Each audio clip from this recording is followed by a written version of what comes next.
Hi, welcome to Enlightened Empaths, your community for the spiritually awakened. Samantha isn't able to be with us today. She's dealing with the impact of Hurricane Dorian.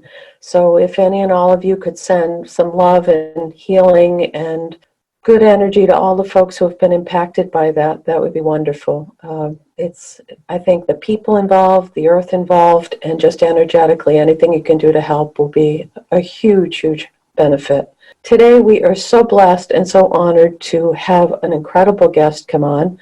Jean Hainer, the author of the book, Clear Home, Clear Heart, Learn to Clear the Energy of People and Places. A natural intuitive empath, Jean is able to feel and work with the energy of people and places.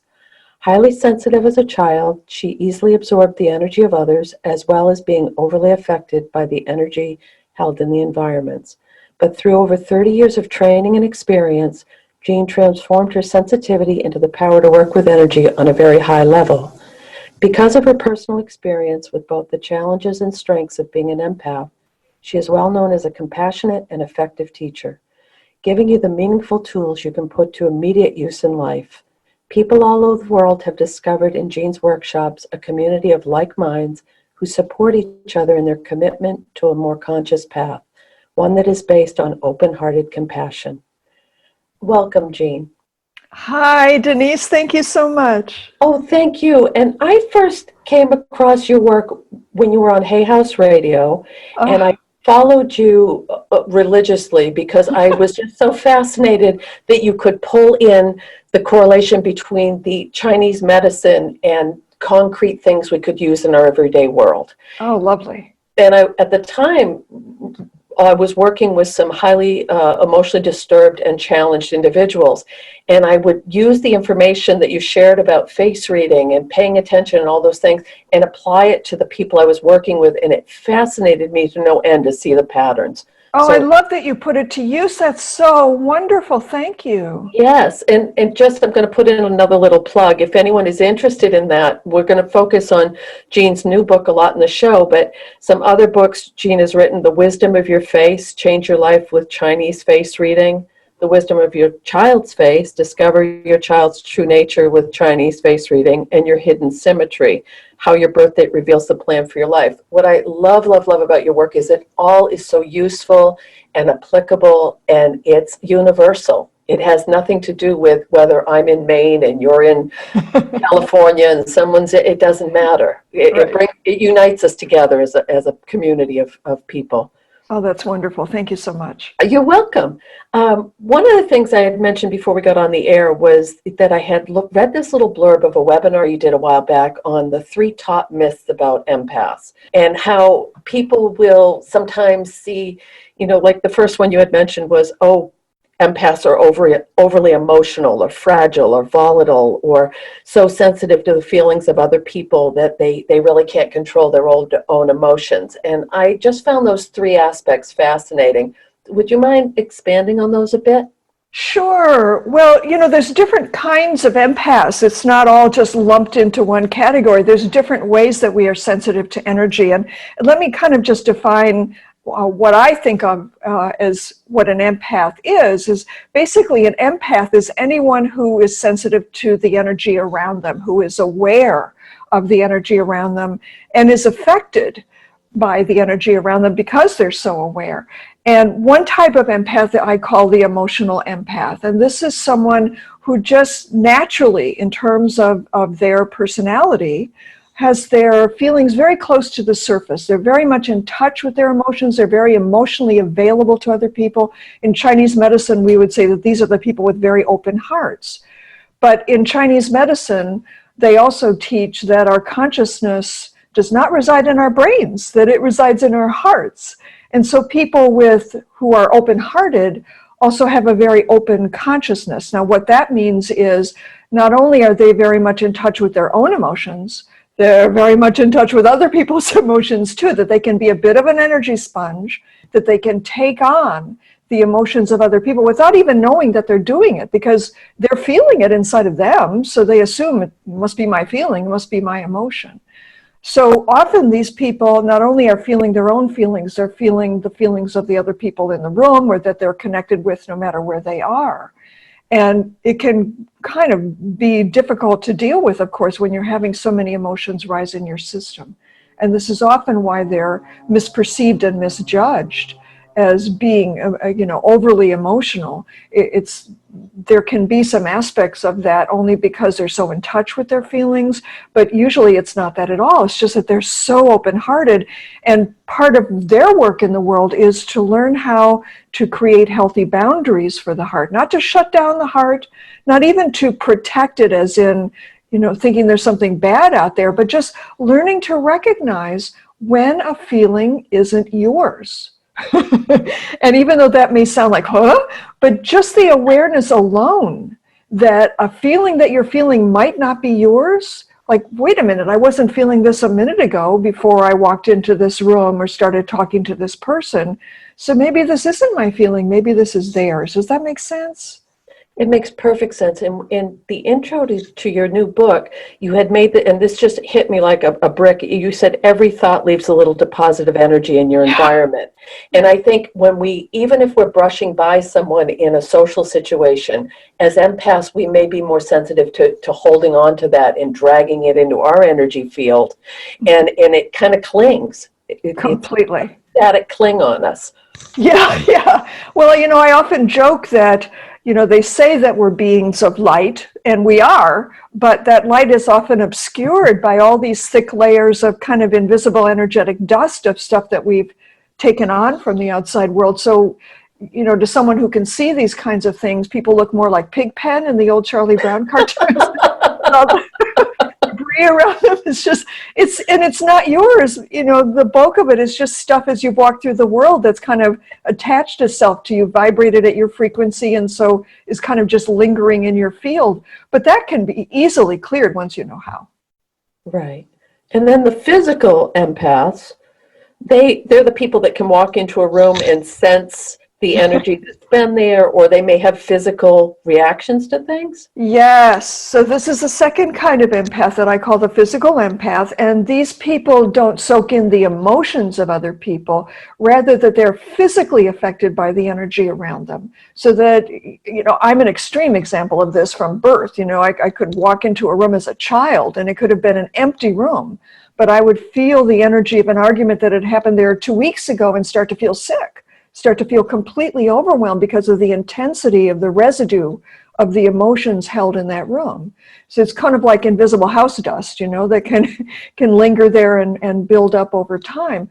So people who are physical empaths often end up with environmental sensitivities, food sensitivities, allergies, autoimmune illnesses often for people like this, or just some other kinds of vague health issues that they can't really figure out what's going on. And it's because they've spent all their lives soaking in what I call information, the energy in the spaces around us or in the people around us. And that also can hang and linger in your field. And that's so much for your system to try to cope with. It can be exhausting. Physical empaths are so highly aware of what's going on around them physically that often at the end of the day they just have to have some alone time to go away from everyone, and they think that something's wrong with them, that they must be so fragile that they need so much space or so much alone time. But it's like vitamins for them. It's very necessary because they are so open energetically. And I have a son that's a physical empath, and I've watched him every so often. He'll just go completely off the grid. He'll say, I need to go take a kayak trip. I need to go camp. I need to just get away from people and everything for a few days. And good for him that he has a solution. That's great. But I think that's what a lot of us were trying to find ways. How do we deal with this intensity, but also celebrate it and not see it as a detriment? And this has been a huge part of my work and research and practice over the past 30 plus years is, how to get to a place where you don't have to, oh my gosh, I have to get away from everyone and get so stressed out by it. How you can just go through your days and walk through the world, feel all this and still be fine with it. Not to be knocked off balance, not to be stressed, but to understand, okay, for me, people often say to me, oh my gosh, your life must be terrible because you're so energetically sensitive. It must be a nightmare. And it used to be when I was a child. I was sick all the time. I didn't know how to cope with this. I was in overwhelm all the time. But now it's like, oh my gosh, life is a buffet of all these wonderful experiences. Like, oh, that's interesting, and oh wow, feel that. I don't respond to it as something dangerous or stressful. It's just, oh, that's just some energy. Isn't that interesting to feel that? And isn't it interesting how once you, and this, I don't mean this ego-based at all, but as it becomes more about empathy and compassion, it's so much easier to step back from those emotions and identify them and feel them, but not own them. Oh, I love you. Absolutely. Yeah.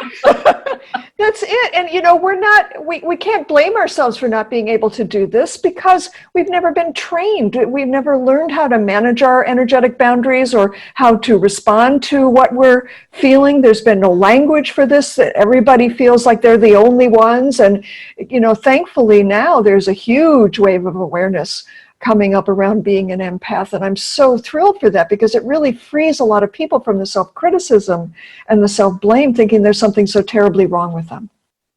And it also helps them with the children that are coming in, who are these amazing, amazing beams of light. Yeah. And I'm convinced are here for the big shifts that are happening, but that's a story for another day. But I think as the more we can come in contact with ourselves as empaths, and we can teach these children so they don't have to go through those decades of a learning curve. Yes. And I mean, this is why I love empaths as parents, because we know, and so we can have a different level of conversation with our child. We don't discount their feelings like many empaths would. Oh, you couldn't possibly, no, you're not feeling that, or what's wrong with you? Instead, we can help our children learn to honor and respect and manage their sensitivity. So it is transformed from what we were experiencing, which was as a challenge, into actually a power, because being an empath is a marvelous thing.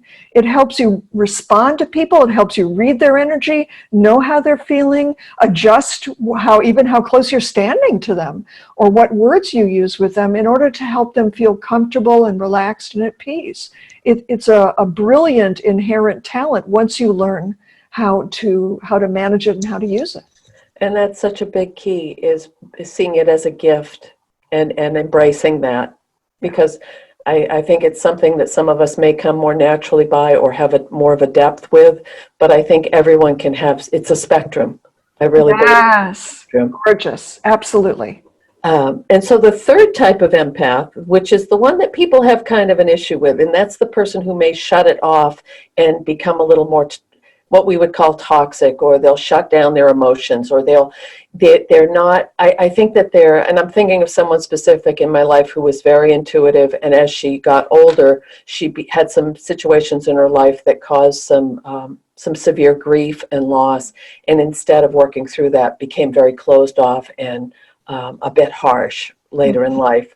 So I wonder if can you expound on that a little bit? Yeah, and I'm so glad you brought this up, because I think this is still something that many people don't understand, and they don't speak about in a compassionate way. One way people describe what you call a toxic empath is there's a common term out there these days called energy vampire, which just makes my skin crawl. It hurts my heart to hear that, because the concept with these kinds of people is that they are either sucking your energy or harming you in some way deliberately, and that's not the case at all. These people, as you described your friend, most likely she was or is an emotional empath, someone very open-hearted. But people who have open hearts also have vulnerable hearts, vulnerable to hurt, heartbreak, betrayal. And because they feel emotions so much more passionately than other people, it's a bigger deal to them when that happens. And there's many potential responses to that, but one common response is just to shut the heart down. Just build solid walls around it, to shut people out, to never allow yourself to be hurt in that way again. And then they become toxic, very unpleasant to deal with. People judge them in certain ways. But this is basically just someone who's been emotionally injured. and they haven't learned how to cope. They've gotten no help with it. The only thing that they knew how to do was to shut it down, for instance. What I find in terms of how people judge other people like this is, yes, they can have a very negative energy. We all broadcast a certain energy. That is who we are. We broadcast who we are all the time as we walk around. And so if someone is emotionally injured, if they're broadcasting a very toxic negative energy, that is the message of how they are inside, how in pain they are. But for an empath, someone who's sensitive, that can be very painful to be around. It can be very difficult to be with someone like that because they are negative and unpleasant. But the fact is, they're not trying to do anything to us. The fact that we're so affected or exhausted by people like that is because we've never been taught how to manage our energy boundaries. So that when we encounter someone who's broadcasting a lot of toxic energy, we're open to it. We just take it all on. That's our fault. That's not the other person's fault.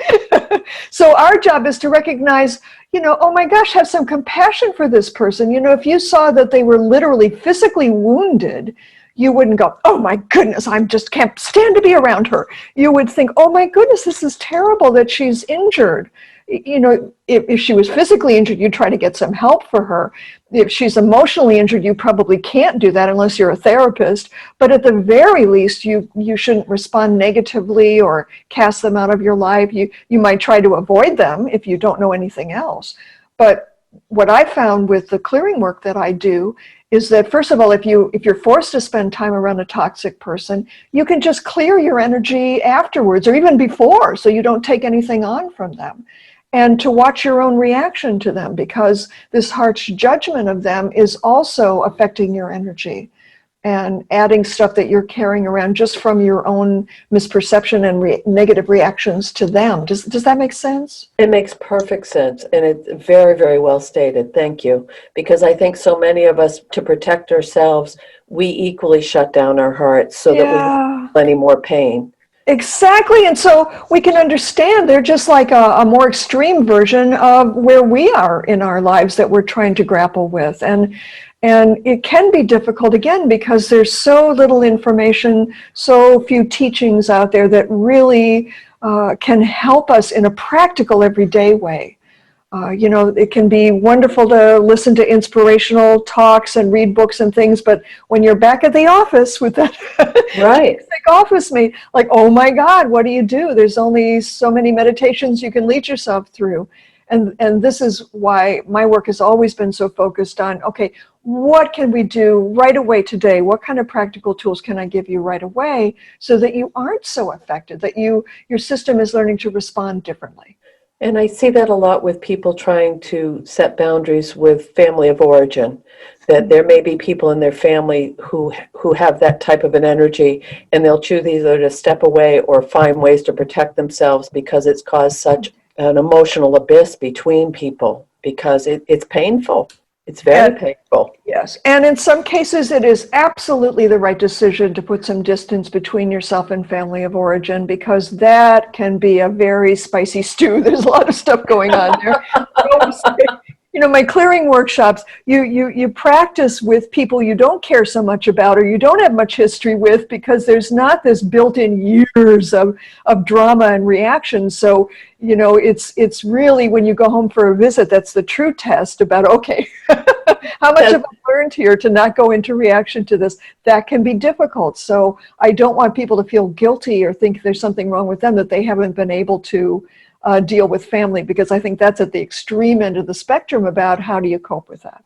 But that's a perfect example, because it's similar to being a medium or an intuitive, and you don't read the people closest to you. Yes. But you go to someone else. It's that same type of thing. It's all energy anyway, so that makes sense. Now, gorgeous. I'm going to jump to your book, because I haven't, and I'm not saying this to gush, it truly impacted me as a professional, but also as a very sensitive person. And what's really cool is that you've broken it down into 3 sections so that you can go through one, you can go through the second, but every section is so useful. And like the first part on the personal clearing, and a lot of people have mixed feelings. You explain how to use a pendulum to clear space to make sure you're doing this.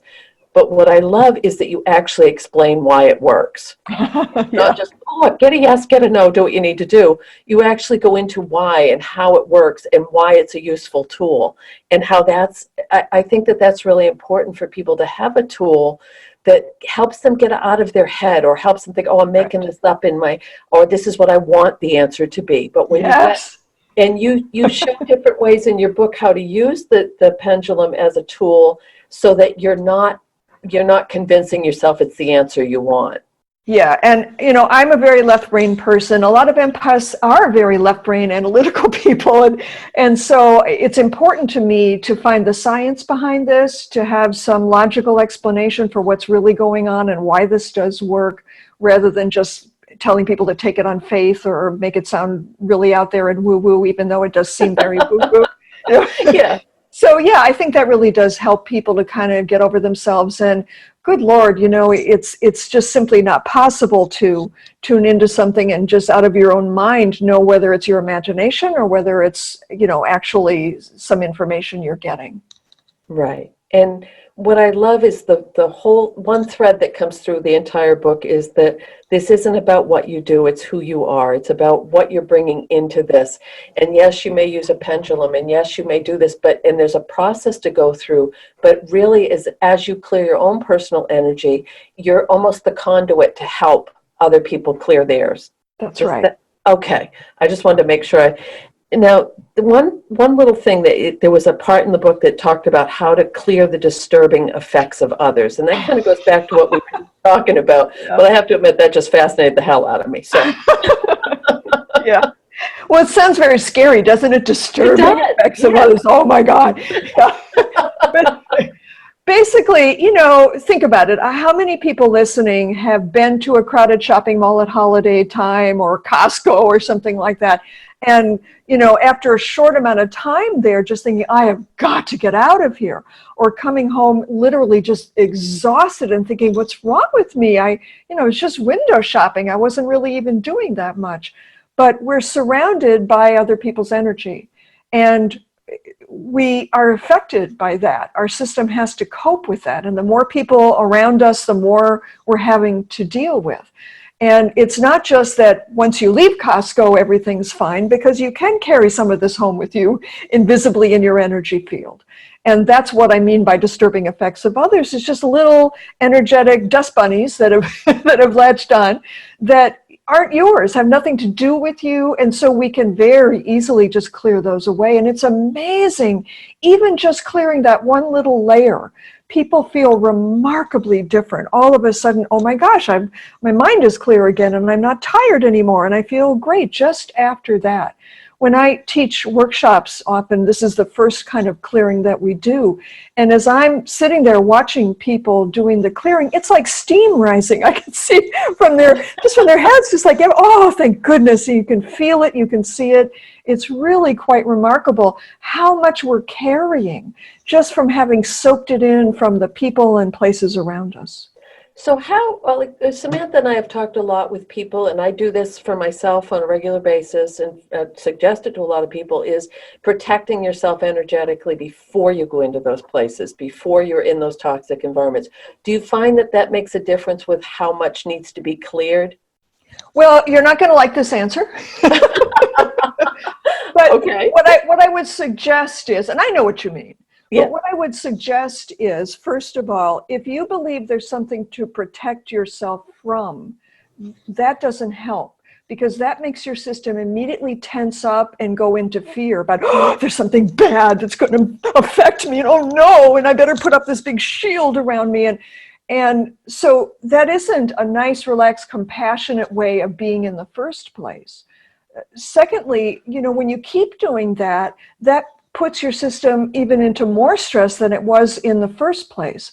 With my work, and the reason I wrote the book and teach the workshops, is there is another way that you can easily learn, where as you walk into Costco, you're aware, wow, there's a lot of thick energy here. Isn't this interesting? It's just energy. It's about how your system reacts to it that's the problem. So if your system is reacting to it of, oh no, then it's going to be actually worse than if you just walked in unaware. But if you walk in going, oh boy, wow, these people are stressed, you, you don't take it on. You don't engage with it. You don't identify with it. You immediately know it's not yours. You're aware, oh boy, I'll be glad when I'm done with my shopping here. You get out and you haven't taken anything home with you because you haven't engaged with it. You haven't. Oh, I love that. I absolutely love that. And that makes sense. Yeah. Because if you're always in that defensive mode, that's where Yeah. your energy is going to be on red alert. You're going to have that almost like an adrenaline thing all the time, waiting for it to be blindsided. And this is why many empaths already have physical health issues, because below the level of their awareness, their system is on high alert, because on some level, even unconsciously, they're aware that they are impacted by this energy. And so they go into it, maybe not protecting themselves, but they go into it anxious. Like, oh, am I going to be able to survive this and not be totally wiped out? So we don't want to increase that belief by thinking that you have to protect yourself. Instead, we want to just let that all go by saying, okay, this is just energy. This is some information about this person or this room. It's not mine. It has nothing to do with me. I didn't feel like this before I walked in. I'm not going to feel like this after I leave. Right. And what's beautiful in your book, you describe how many layers there are. And if you're having a certain emotional reaction or you're having a certain physical feeling, there are different layers that need to be cleared. And that was fascinating to me as well, just how you need to clear this and then integrate and then get grounded in order for this to move on and be fully clear and present. Well, and the beautiful thing also is that all of my work is based on Chinese medicine. So there is a scientific foundation for this. These aren't things that I've just kind of made up because it sounded cool. that there are reasons for each of these fields, that each field addresses certain aspects of our energy, our emotions, our life experience. And so this is a complete and comprehensive clearing. There's no outliers. There's nothing that's left out. As a medium, I was fascinated with the ancestor energy that you brought up and connecting with their support once they pass. Because I work with a lot of people and they'll want to connect with their family of origin, or they're an intuitive or an empath or doing spiritually based work, whatever label you want to put on it. And they'll be concerned that they're not able, like my father was a very gifted medium. And I know that since he's passed, he's helped me a lot with my work as a medium. Oh, and I beautiful. can step forward. But I think that's really interesting to realize that we can still continue. I'm pretty much asking this is healing that if there was some unrest or if there was, to realize that can still continue. You can still continue to work energetically to heal that with your ancestral people on the other side. Absolutely. There's really, this concept of ancestors in Western culture doesn't really mean very much. We think, what do you mean? Great-grandfather, great-grandmother, what's that all about? But in Chinese culture, this concept of ancestors has a much deeper and richer meaning. And it has two sides to it, one positive and one more challenging.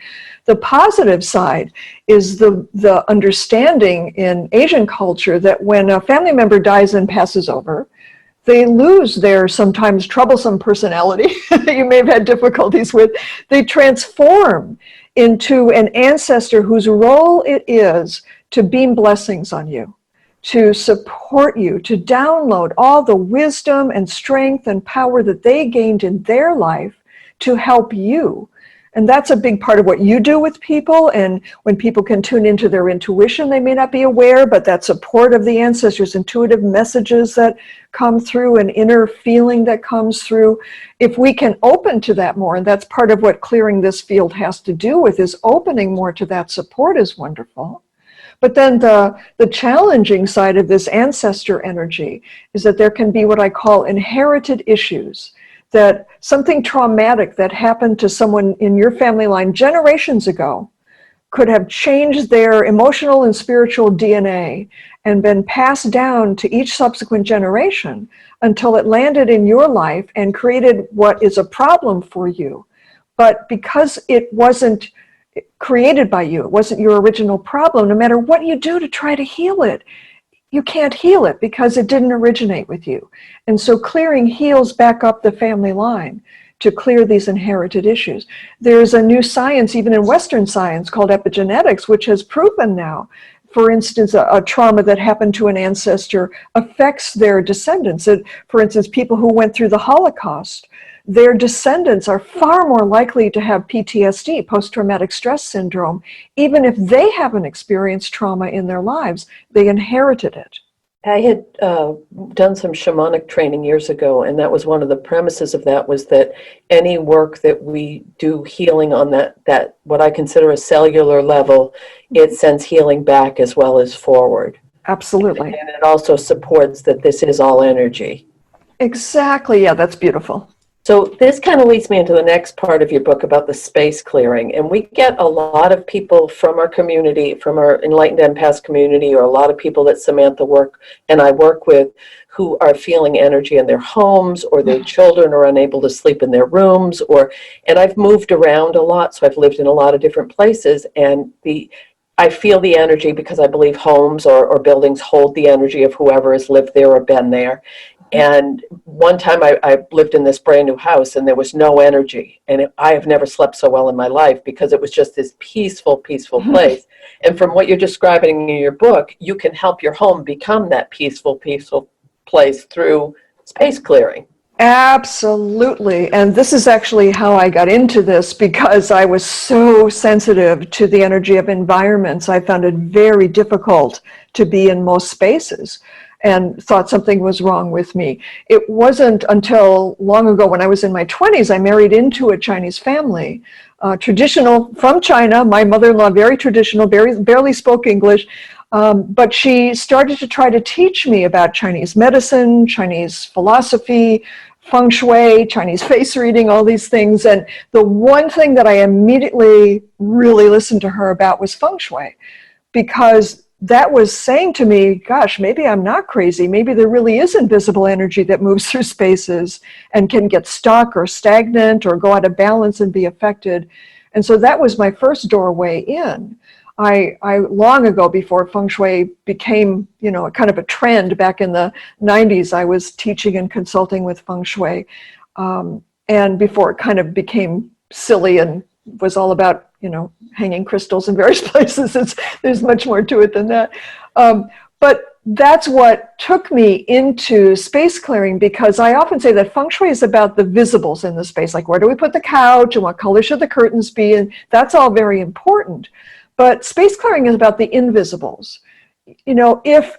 If you sat on that couch every night when you were going through a very difficult breakup with your boyfriend and cried and journaled and felt terrible, well, those feelings soaked into the couch. Interestingly, fabric and stuffing hold energy much more than metal or wood do. And so it wouldn't matter where you put the couch. You wouldn't feel good on the couch every time you sit there, because you're sitting immersed in that cloud of unhappy feelings. Space clearing then clears the couch, or it clears the room where some difficult feelings were felt, or even just over time, just in the natural course of living our lives, we have emotions and anxieties and worries. And every time you have a thought or a feeling, it doesn't immediately just dissipate and evaporate. It can linger in the space, just like it can linger in your own energy field. I often find an area of stressed energy right in front of somebody's stove. Now you would think, well, why would that be? But if you imagine every night when you're making dinner, you're thinking about your day, or stressing out about the meeting tomorrow, or worrying about your kids. And every time you do that, you're kind of, making a little deposit of that feeling in that space, night after night, day after day, month after month, year after year. And that actually then creates an imprint of energy that makes it far more likely that the next time you step into that spot, you're going to have those same feelings again. So clearing can clear away all of that, so that when you cook dinner, you're not immediately locked in to old patterns of thought and feeling and behavior. And that's huge. And I find too that I live in New England in an old home from the 1800s. So there's energy that comes through. And we've talked to a lot of the people that listen, as far as when there's spiritual, or there's, ghosts, that, that's a different energy to me than a spirit visitor, or it's different frequencies. But what would be some ways that people could clear their homes to have someone escorted out, or to have someone leave if it's not comfortable? Yeah. Well, and you make a good point here is that it's not just our own energy that has filled up our homes. We also have to consider, who lived there before us. I've had so many instances where someone moved into a house and all of a sudden they started gaining weight. They were snacking more and craving food and eating more often. And then they discovered the person who'd lived there before had been an emotional eater. And they moved into that vibration. So it can be so good as you move into a new house to clear the energy there of whoever lived there before. It's actually very rare, especially in North America, to have a so-called ghost in a space. When we come to emotional imbalances that are held in the space, there's a range. There's always like a spectrum. At one end of the spectrum, it's just a little minor upset somebody had one time that made a little deposit there. It's a very minor thing, can be cleared very easily. We move along the range a little bit more. Maybe it's that in front of the stove where someone every night worried and worried and worried, and that can be cleared.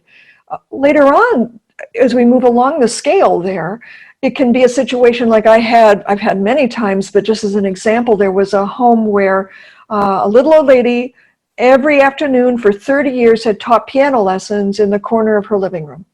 And that had become so deeply imprinted. People thought they had a ghost because at times they could almost see her, hear the piano music, feel it. And what had happened was, no, it had just been so deeply imprinted. The movie, it was like a movie was running there, but there was no ghost there. She'd moved on. She wasn't still attached to it. It's just more of a firmly kind of rooted imbalance or some stress there from the children learning the piano or the teacher. At the far end of the range then would be a ghost. And let me define what I mean by a ghost. A ghost is the spirit of a person who has died but has not been able to pass over. They are trapped in the space for whatever reason. There can be a number of reasons why that can happen. With clearing, you don't chase the ghosts around trying to tell them to go to the light because you'll scare them. They're confused. They're not quite sure what's going on. In my book, I actually give step-by-step instructions about how to do a full space clearing through your space, including how to clear a ghost. So you just follow the instructions. It's very, very easy. If you don't have the book and you're not sure what to do and you want to do something right away today, what I would suggest is just sitting quietly in your home, getting into a very peaceful state of mind, maybe meditating for a little bit, getting into your heart, and then very softly having a conversation with the ghost, even if you're just pretending and you think you're not doing anything at all, just having a conversation with them and asking them to leave. Explaining to them that they're dead now and this is no longer their home, and thanking them and honoring them. But it is not about forcing them or giving them instructions about what to do, because that's just now how it works with the ghost. Right. And I think that depends so much on the way you, first of all, the way you describe it in your book. It's very succinct. It's very useful. It's not woo-woo, airy-fairy. It's very useful information. The other thing, though, is I think a lot of that you made an excellent point a minute ago, would get calm, be centered. When you show fear, if you're coming from a place of fear or anxiety, that's not going to help anything. It will only make the ghost more upset and more afraid and less likely to be able to even hear you. When I led people on a field trip one time, a space clearing field trip to an old Victorian hotel where there was a ghost. And I'll cut this is a really interesting story, but I'll cut to the chase here.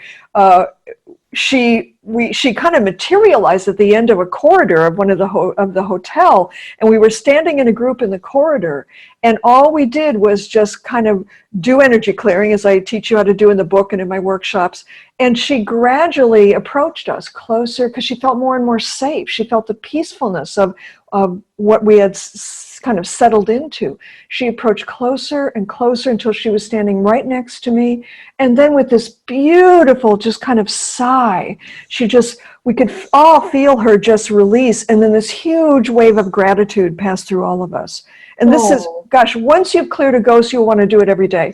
It's such a lovely experience because they're always so grateful to finally be able to find a way out. Oh, that's beautiful.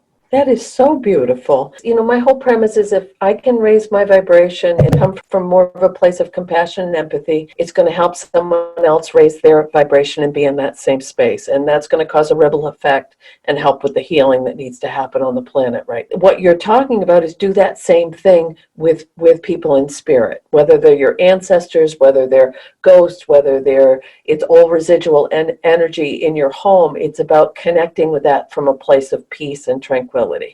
Exactly, and you've got it spot on. And you know, often people try to do that, but they don't know how. So they try to say some magical thing, or they try to force themselves into some kind of frame of mind, and that usually doesn't work. And this is why I find it so important in workshops that within a few moments of training, people just drop right in, and then once you've learned it once, you can always come back to that place again. It's very, very simple. Human beings naturally synchronize with the energy around them. So what you were just describing is spot on. That even just as we walk through the office, as we walk down the street, we are affecting the other people around us and being affected by them. We're all connected in consciousness. Oh, love, love, love that. And then I know we need to finish up, but the third part of your book on activating the power of your compassionate heart, that ties the whole book together, but it expounds on what we were just saying, that truly that's the key to all of this work, is coming from a place of compassion, because it helps us heal our own hearts as well. And as an empath who has had a lot of less than favorable events in my life, we'll just leave it at that. It took me many, many years to get to the place where I felt it was safe enough to open my heart again. Oh. And once you do that, it allows you to be more present for other people and to enjoy the aspects of being on the planet in a way that we might not be able to in the past. And thank you for that. That's beautiful. And I would also offer that most people need some help or guidance to be able to get to that place. I find people are so often lost in blaming themselves for thinking, why can't I do this? You know, I want to be open-hearted, but here I keep finding myself not being the kind of person I want to be. Well, we've had years and years and years with no assistance, no guidance, no help at all about healing our own issues. And this is another thing I talk about in the book. It's not just about clearing the energy we've taken on from the world around us, but about clearing our past history and the baggage we're still carrying that is preventing us from opening our hearts again, as you so eloquently described. And so this is why I think people like you and probably many people listening here are showing up to join forces here to really help people heal, come back into balance so that we can be open-hearted toward others and most of all toward ourselves. Oh, perfect, perfect, perfect. And this has been spectacular. Thank you so, so very much. And you're just because you come from such a place of truth and it's I love the science-based part as well, because both my hemispheres light up as well. I like that a lot. Now, if you're interested in more of Jean's work, please pick up the book. It's fascinating. It's well written, so you can read through this. You can go at your own pace. You can practice the techniques. Clear home, clear heart. Learn to clear the energy of people and places. If you'd like to have the experience of doing an event with Jean, she's going to be at Kripalu in Stockbridge, Mass. next month, October 20th to the 25th. And this is a Clear Home, Clear Heart retreat, which looks fascinating and fabulous. In November, the 2nd and 3rd, Jean will be in Austin, Texas, doing a Clear Heart workshop, learning to clear personal energy. And if you're looking for something a little more further out, for some long-term planning, next March, the 6th through the 9th of 2020, Jean will be in the San Francisco Bay Area teaching a Clear Home, Clear Heart advanced training. Her website, jeanhainer.com, is a plethora of information and videos. And there is so much information on that. Please, please visit this site, because you will be amazed with how much you'll walk away with. So, Jean, thank you, thank you, thank you. This has been such a pleasure and an honor. Well, Denise, it's been so lovely talking with you, and I'm sending you love, and everybody out there listening, thank you so much, and stay in touch. Thanks again. Thank you. And to all of you, remember the mantra: show up, do good work, and share your light. Take care. Bye-bye, everybody.